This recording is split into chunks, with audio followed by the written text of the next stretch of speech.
my gosh, I'm a game designer. Joke's on me. Don't buy nothing. What parent is like, yo, you could buy? Why is that even a thought that your child could have, that he could buy something on your phone? Have you ever opened your phone and seen a girl twerking?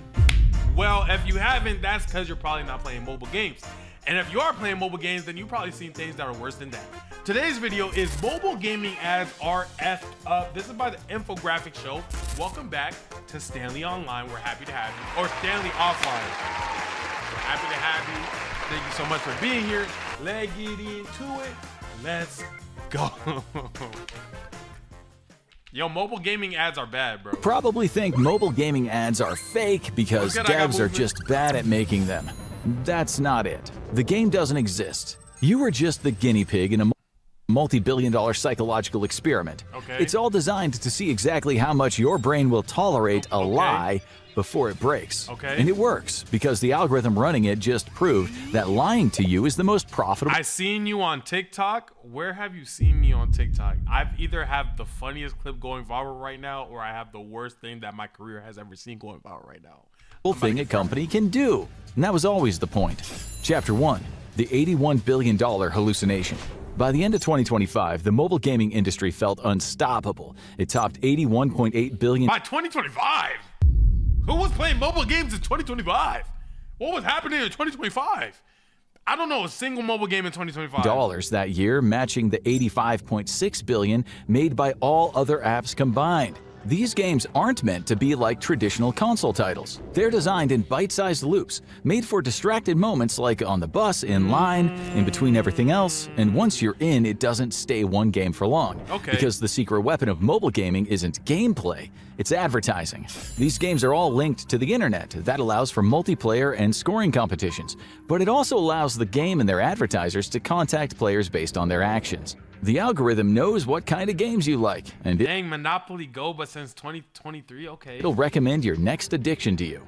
The games have been particularly well known for their evocative animated ads. There's just one problem. The games don't exist. Most of these games are very similar to each other, built around simple, endless puzzle loops, usually No. Like, no. Mobile gaming ads of games that don't exist is so real. The one that always be getting me is the jump with the gun. Not getting me like I click on it and I see the game doesn't exist because I know the game doesn't exist. But the game with the gun, and then you gotta shoot it, and then it doubles the soldier, and then it shoots it and it gets rid of somebody, and then you double the soldiers again, and then it shoots it, and then they run into something dumb, and then they lose like 50%, and then they lose the next round. Those, if you've seen the ad that I'm talking about, you know exactly what I'm talking about. Bro, those ads be getting, I don't know why, but I can't swipe away from those. Of the Match 3 format popularized by Candy Crush. This is usually combined with some sort of competitive element with the larger player community, or Here's Stanley. What is this? Is this the TikTok clip? Do that Caucasian girl dancing. Hold on. I got you. Yo. This can't be my legacy. This can't be my legacy, bro. This can't be my legacy. Do that Caucasian girl dancing. Hold on. I got you.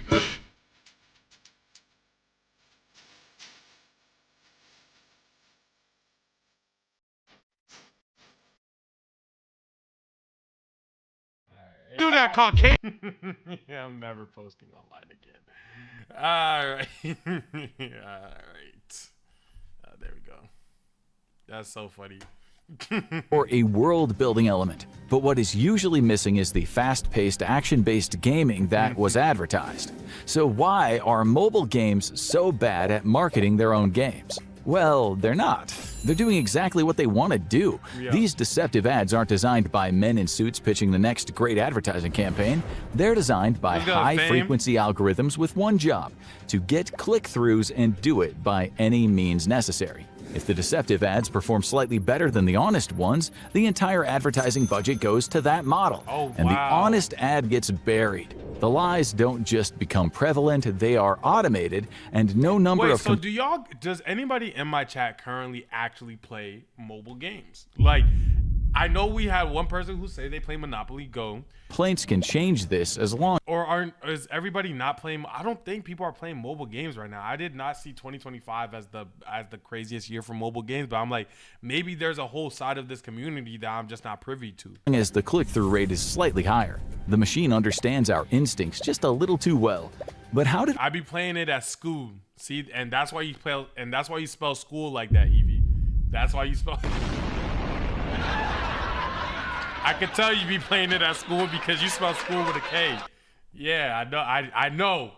I know. we get to this point? Chapter 2, the 99-cent graveyard. Mobile gaming began taking off in the late 2000s and early 2010s as smartphones became widespread. Before that, mobile gaming was mostly limited to simple built-in titles like Snake. But once app stores arrived, that changed everything. People could download full games directly to their phones, often with hundreds of levels ready to go. Compared to the world of consoles, those games were shockingly affordable. Many launched for as little as 99 cents, making them instantly accessible to millions. And that all adds up. The new era of gaming was a massive hit, and a few properties stood out from the crowd. Cut the Rope kicked off an era of physics-based puzzle games.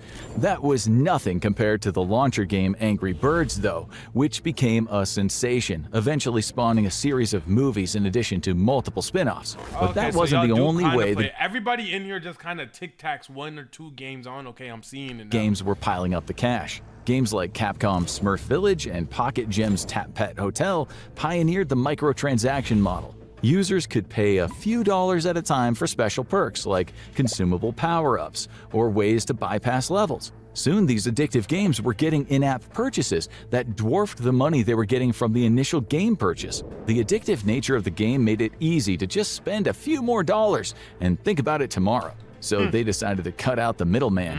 Angry Birds 2 and Cut the Rope 2 surprised everyone by announcing that the game itself would be free to play. But if something is free, it usually means you are the product. Facts. The most valuable commodity for a game is getting you into the game and tempting you to spend money. Facts. The focus shifted away from good game design. But they don't understand that I'm a not spending money pro. I don't care what it was, bro. I played Fortnite my whole entire summer, whatever. I did not spend a single dime. Had a job and everything, didn't spend a single dime. Never gonna spend money on game, professional game. That's literally my body. I play 2K and raise my character up by playing the story over and over and over again. No VC was bought. No VC was ever bought. I played Rocket League. Mad decals on my car. Mad mystery boxes spun. I ain't never buy nothing. I'ma always get mine out the mud. Every time. And more toward keeping people in the game as a constant income stream. Facts, Dr. Quinn. No game that's free to play is getting a cent out of me. It's about the principle. All it took was one click. The most valuable metric for video games now is cost per install, or CPI. This is the fixed amount an advertiser pays the publisher every time a user installs a game from an ad. Unlike cost per action, CPA, where the payment depends on deeper actions like purchases or signups, CPI pays out as soon as the install happens. That means one click can be enough for the publisher to get paid. This model favors ad campaigns where the user is visually enticed to take action quickly, and it does not And that's why they're selling fake ads. matter how long they stick around. The focus pivoted from selling the game to selling the idea of the game. Right. And the ensuing ad campaigns didn't just clickbait people, they hacked the human brain. Chapter 3, the Zeigarnik Trap. The current mobile gaming clickbait hellscape might trace part of its design logic back to Gestalt psychology. It all started when Soviet psychologist Bluma Zeigarnik observed a psychological phenomenon while in a restaurant. Her waiter seemed to have issues remembering details of orders that had already been completed, but he had no issue with remembering them during busy dining hours. This led to her creating a series of experiments that came up with one conclusion: incomplete tasks stick in people's minds more than completed ones. This research has even been used to support recess in schools, suggesting that short breaks during intense lessons don't reduce learning momentum. and may even improve memory retention. It also shows up in software design. Onboarding flows often include progress prompts that remind users how closely they are to finishing each step. This adds a gamification element as users chase that 100%, and they're more likely to stay engaged until completion. Did you ever notice that most of the mobile ads you No. I'm not gonna do it continuously throughout the video. That's not how I'm doing it. encounter feature the character failing miserably? That's not how The I'm doing it. hapless homeowner is pulling pins to release the gold in his attic, but he accidentally releases the boiling lava instead. Questionable home design aside, this is in direct contrast to the way Hey, board Yossi, games trust, used to be trust, advertised, usually ending with one kid winning and celebrating. These ads often end on a negative note because they want you to solve the problem. This style of ad triggers a few unique psychological effects in the viewer, making it more likely that they'll click the ad to start playing. First, the Zeigarnik effect kicks in and it makes the game more memorable because the task wasn't successfully completed. Second, it makes the viewer think, I could do that. Then they think of themselves as more competent than the player that made that initial mistake, which is usually fairly obvious. This creates a cognitive itch that makes the viewer want to step in and fix the mistake. And then they're in. That's all it takes. By 2020, the market had completely shifted. The majority of game apps were free to play and almost all contained microtransactions. The combination of the algorithm tracking user activity and the use of these deceptive marketing tactics had led to social media being overrun by these games, almost all with similar tactics. If you went to the comments of any one of those posts, you would see plenty of people complaining that the game didn't even contain any of these puzzles and calling them scams. It was such a blatant game of manipulation. There's definitely gonna be something that cracks down on this, by the way. There's no way this goes unmoderated for that much longer. Because people are literally making money off the back of quite literally scamming people. At some point, Apple's gonna step in, Google's gonna step in, and this is gonna be like, this is not a sustainable revenue source. This is gonna get cooked soon. That it feels like it should be illegal. And for a while, it almost was. Chapter 4, the 2020 loophole. In the United States, advertising laws are relatively loose compared to much of the rest of the world, and proving fraud in court can be difficult. But mobile games operate in a global market, and a major ruling overseas can still force companies to change course. The UK's Advertising Standards Authority, or ASA, is responsible for overseeing ads in one of the world's largest markets. The agency is especially strict when it comes to deceptive advertising aimed at children. And in 2020, they brought down the hammer. The focus was on one of the world's largest mobile game designers, the Irish-based Playtrix. Those games, Homescapes and Gardenscapes— That's definitely Playrix, by the way. Where did he get the T from? And I just dropped my Stream Deck. Where did he get the team from? That's definitely Playrix. I ain't gonna lie. Sorry. Let me fix this. Okay. featured elaborate ads that showed the protagonists battling death traps and playing out elaborate story I've never seen that ad before a day in my life. segments. But in reality, the games were both your standard match 3 games that allowed contestants to collect points that would upgrade their home or garden. Both games were open-ended, allowing endless play and microtransactions, but there was absolutely none of the elaborate gameplay hyped up in the ads. According to the ASA, that broke the law. The 2020 ruling targeted 2 ads specifically that were deemed deceptive, and the company was ordered to stop running them. But this was more of a shot across the bow against the entire industry. The mobile game market had become increasingly reliant on clickbait ads that didn't even resemble the games they were selling. If that tool There's no way the space is there still. was cut off, the designers would have to either develop a whole new marketing model, revamp their games, or have their high-paid lawyers find a loophole. So they would have to do their job.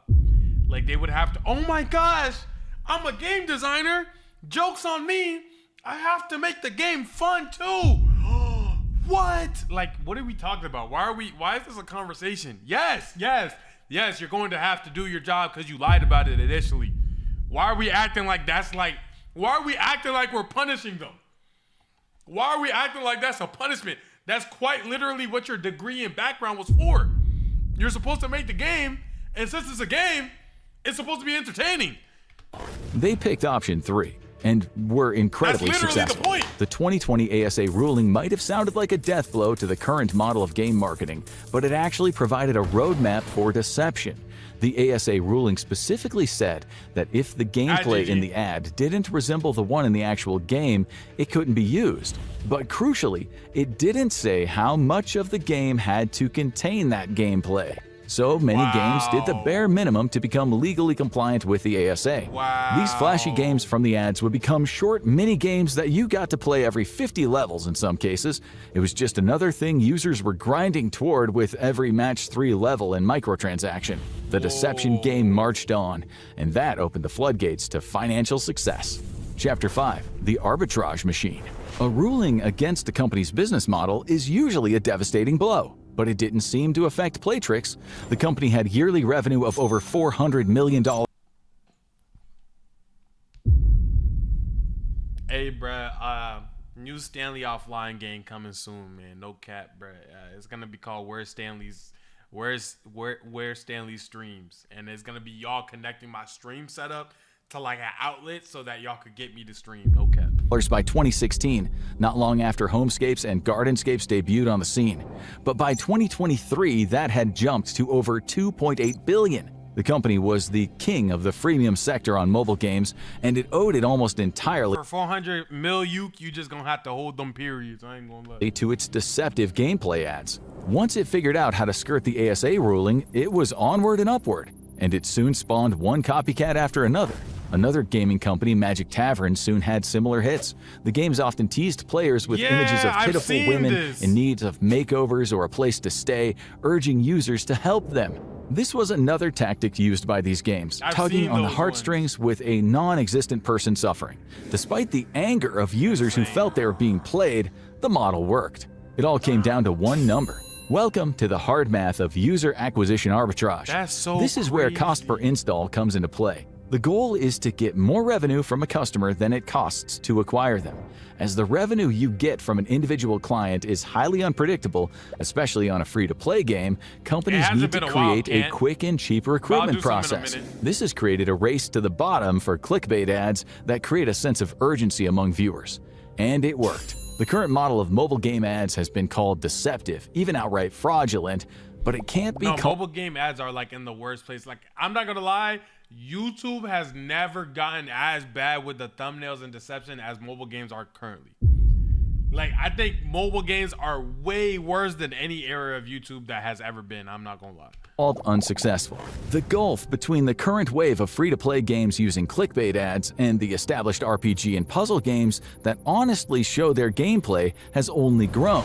The latter has a rough CPI of between $5 and $10 a user, with the hopes of keeping them around long-term for continued investment. But Match 3 games like Homescapes have a much higher CPI, typically costing between $2 and $5 per customer. This is just getting them in the door. These games battle a brutal player retention rate, but that might not even matter. The dirty little secret of the mobile game industry is that they're not quite trying to sell the game to you. They're selling you to their advertisers. Most people connect to those games through a shared network of some kind, most commonly their Google or Facebook account. I just hate it. I hate it so much. Like, I get it. I really do get it. I really do get it. Like, I know that ads allow, in a sense, for the creative space to exist so that you could get paid for being a creative individual. And without that system, that being creative wouldn't be as lucrative as it is currently. With that being said, what it causes is just so many individuals who have no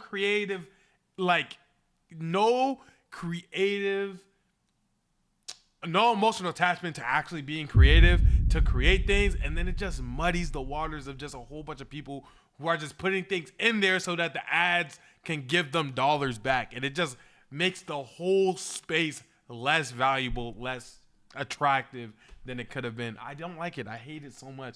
And it's not even just with like gaming that I'm talking about. It happens with gaming, happens with YouTube, it happens in other spaces as well, where it's just like the actual emotional attachments that people had to art and creating and stuff like that, and then it was gifted to us where ads can make it a living, is now just being taken away by people who are just making like creative things corporate. It sucks. Counts. And that means that once you sign on to your first game, the company has your data, and they and their advertising partners will make sure you get plenty more ads just like it, trying to use the same tricks to tempt you into yet another spiral.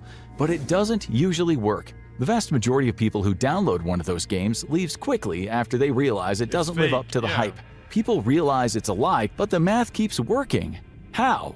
Chapter 6. The Whale Hunt. If you look at most statistics about these types of deceptive ads, you'll conclude that they actually work terribly. The retention rate for mobile games is rock bottom, with up to 75% of new players deleting the app within 24 hours. This is what's known as churn, the in and out process where people try out a new game and they quickly dismiss it. But the rates here are far worse than they are with pay-to-play games or games with accurate gameplay advertised. Yeah. If any other ad campaign had a 75%— Who would have known if you market me an apartment and I get inside of there and the picture showed me that it was all modern, luxurious, and I get inside of there and it's in its trenches, that I would leave instead of purchasing the actual house or staying there. Failure rate, it would be thrown out the window. Except it's not a failure rate at all. In 2020, a post on Tumblr went viral when a bank employee described how her team got an angry call from a customer. His card had been disabled for suspected fraud and he wanted an explanation. They explained that someone had spent almost $5,000 on the popular video game Genshin Impact and his bank account was almost drained. You already know how I feel about Genshin Impact on this channel. You already know how I feel on this channel, bro. Except that this wasn't a scammer, it was the customer, an addictive personality, and a game designer's dream. The whales make up less than 1% of a game's user base, but can often make up a majority of their profits. These players usually have a lot of disposable— Yo, he has used this graphic like 10 times in this video. —income, an addictive personality, and a tendency to get overly enmeshed in games. Once they get addicted to a mobile game, they can easily drop hundreds of dollars a week buying microtransactions. As they're often only $1 to $5 a go, it's easy to ignore the overall impact. Easy for you to ignore the overall impact. I felt every dollar, I'm not gonna lie. These players, I would never. With clickbait promises, limited time deals, and flashy new features that amount to a new coat of paint on the same game, is the priority for the game. But there is one demographic that is the most at risk. One of the biggest complaints about mobile gaming in recent years has been the appeal of the genre to children. They're often pulled in by the flashy designs and they don't know how to self-regulate in the same way.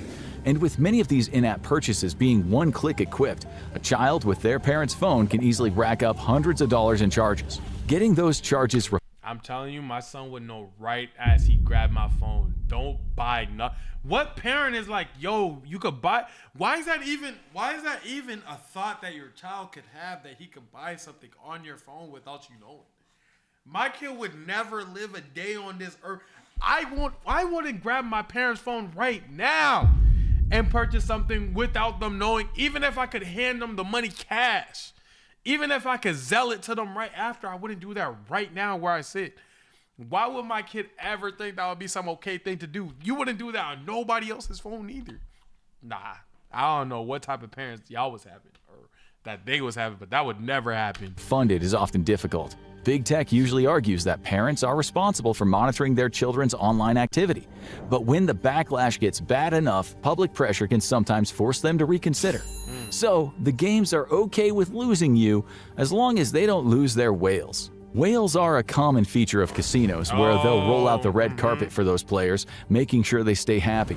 But mobile games don't have to work that hard. The algorithm will do it for them. Some games, when they detect a top player has stepped away from the game, will send a series of reminders as ads in the feeds.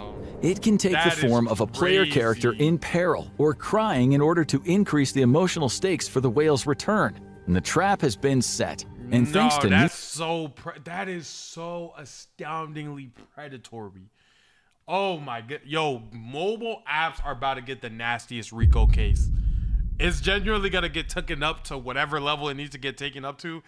Mobile ads, mobile companies gonna get hit with the nastiest RICO I've ever seen. Cause all of this is a violation. I promise the loopholes are only gonna be loopholes for so long. Technology, it's about to become inescapable.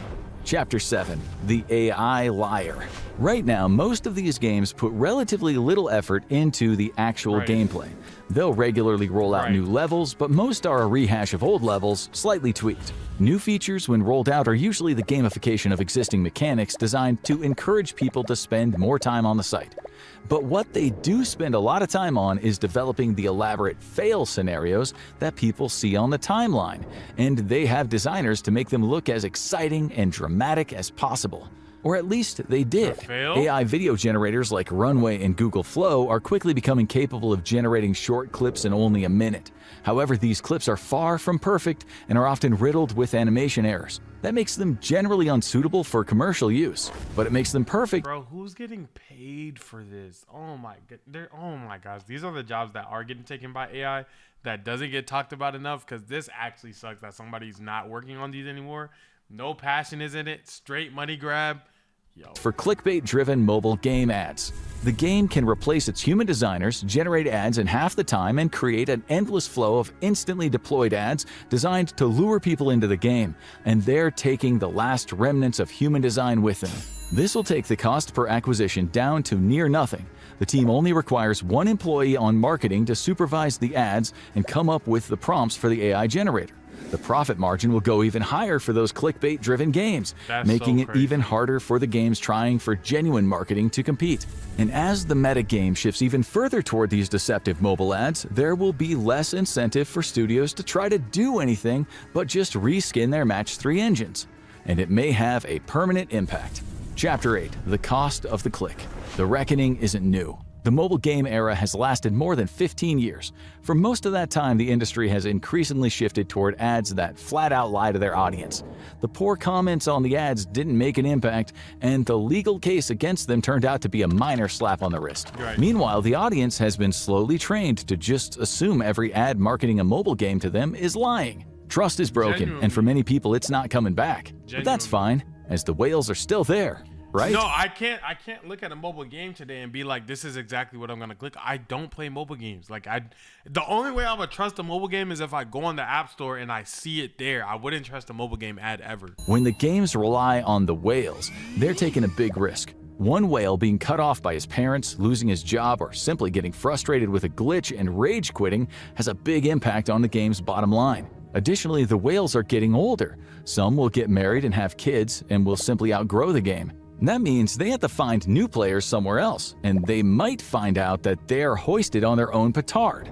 There have been many reports that Gen Z and Gen Alpha are actively hostile to AI and tend to refer to anything deceptive as AI with contempt. That means these marketing strategies might actively turn them off, but the damage might already have been done. These free-to-play, clickbait-driven games are all over the App Store. It's hard to tell the few good games from the bad ones, which means it might be time to start looking for the diamonds. Man, I haven't played an App Store game in so long. That'd be a good video. Hidden underneath the slop. The App Store still has its place as an easy, cheap spot for independent game designers to launch their efforts. These games are usually premium pay-once games with unique gameplay, and they can still be found there. You just have to sift through a whole lot of clickbait first. Mobile games might be on the verge of a reckoning, but they're not the only ones starting to feel the backlash for shady practices. Check out Ticketmaster is finally getting what it deserves. Or watch this. Stay away from mobile games. I ain't gonna lie. Just go ahead and get the console, get computer gaming and everything. I'm not gonna lie. Computer games, Steam, Lord's work. That's where the good content's at. And if you guys enjoyed this video, though, make sure you click this video right here. It's just as entertaining as the video that we just watched together. Don't take my word on it. Take Big Bro YouTube's word on it. They're the ones who put it up there for you. And I'm going to see y'all in the next one. With that being said, goodbye.